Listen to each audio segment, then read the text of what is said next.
Top quality और consistent performance के लिए सिर्फ सिल्वर पंप्स। टॉप क्वालिटी और कंसिस्टेंट परफॉर्मेंस के लिए सिर्फ सिल्वर पंप्स, नाम याद रखना। सर त्याच्याकडे गेलात होता, नेमकी माहिती काय आहे? आमचे संपूर्ण महाराष्ट्रामध्ये वन स्टॉप सेंटर हे उत्तमरित्या काम करतात।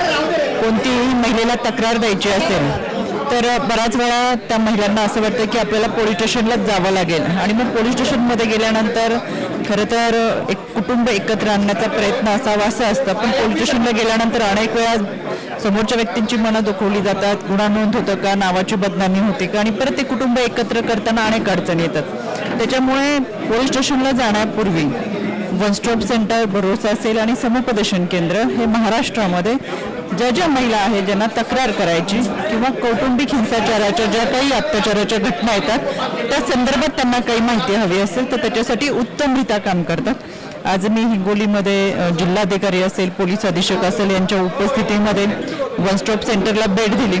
वन स्टॉप सेंटरने अनेक कुटुंब एकत्र आणलेले आहेत। या वन स्टॉप सेंटरमध्ये आल्यानंतर त्या महिलेची मेडिकल चेकअप करणं, कायदेशीर माहिती देणं, व्हिडिओ कॉन्फरन्सद्वारे समुपदेशन किंवा या सगळ्याच गोष्टींमध्ये विधी सेवा प्राधिकरण, आमचे प्रोटेक्शन ऑफिसरांच्या माध्यमातून त्या महिलेला परत एकदा सासरी पाठवणं अशी उत्तमरित्या, आणि सासरच्या लोकांनी कधी त्या महिलेला घराबाहेर काढलं तर तिची राहण्याची व्यवस्था सुद्धा केली जाते आणि ही सगळी प्रक्रिया वन स्टॉप सेंटरमध्ये होत असते। अतिशय उत्तमरित्या महाराष्ट्रामध्ये वन स्टॉप सेंटर काम करतात। बराच वेळा त्याची माहिती नसल्यामुळे महिला तिथपर्यंत पोहोचत नाही आणि हिंगोलीतल्या वन स्टॉप सेंटरला जागेची कमतरता आहे।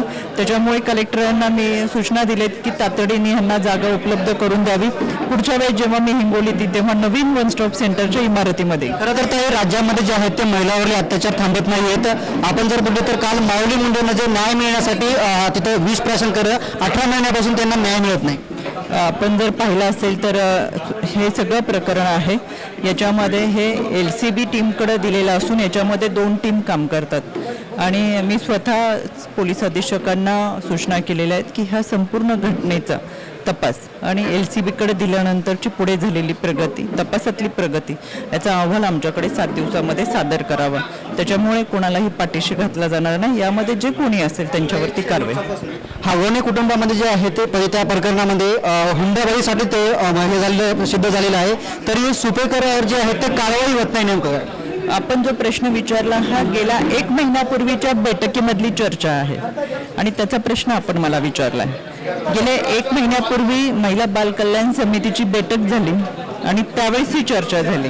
त्याच्यानंतर 1 महिन्याच्या कालावधीमध्ये हा तपास खूप पुढे गेला।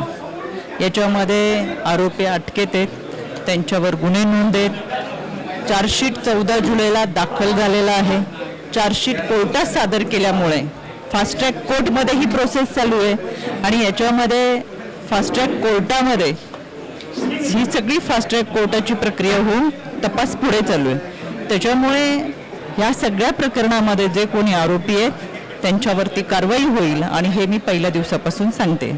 या प्रकरणामध्ये सगळ्यात पहिली तक्रार दाखल करण्यासाठी आमच्याकडे आल्यानंतर 24 तासाच्या आत FIR दाखल झाली होती, ती राज्य महिला आयोगाच्या सूचनेनुसार। त्यानंतर जी घटना घडली त्याच्यामध्ये सुमोटो सुद्धा सगळ्यात पहिला हा राज्य महिला आयोग। एक शेवटचा प्रश्न, वैष्णवीचा आज वाढदिवस आहे, तिचे आई वडील आहेत ते अश्रू अनावर झाले होते, तुम्ही एक आई आहेत, आई म्हणून कसं बघताय? साहजिकच एक जगातली सगळ्यात मोठी कोणती शक्ती असेल तर ती मातृशक्ती असते। मातृत्व 9 महिने 9 दिवस गर्भात वाढवलेल्या बाळाला जन्म देताना आई सगळ्या वेदना सहन करत असते, त्याच्यामुळे त्यांच्या भावना आई म्हणून निश्चितपणे या वेदनादायक आहेत।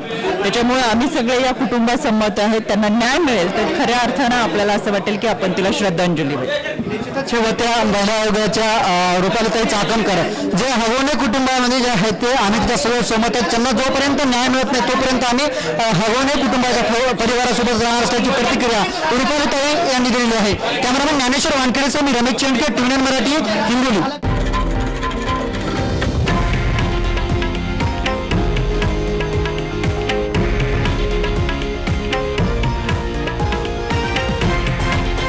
हे आहे देशातील नंबर 1 न्यूज नेटवर्क आणि आपण पाहत आहात TV9 मराठी, एकमेव।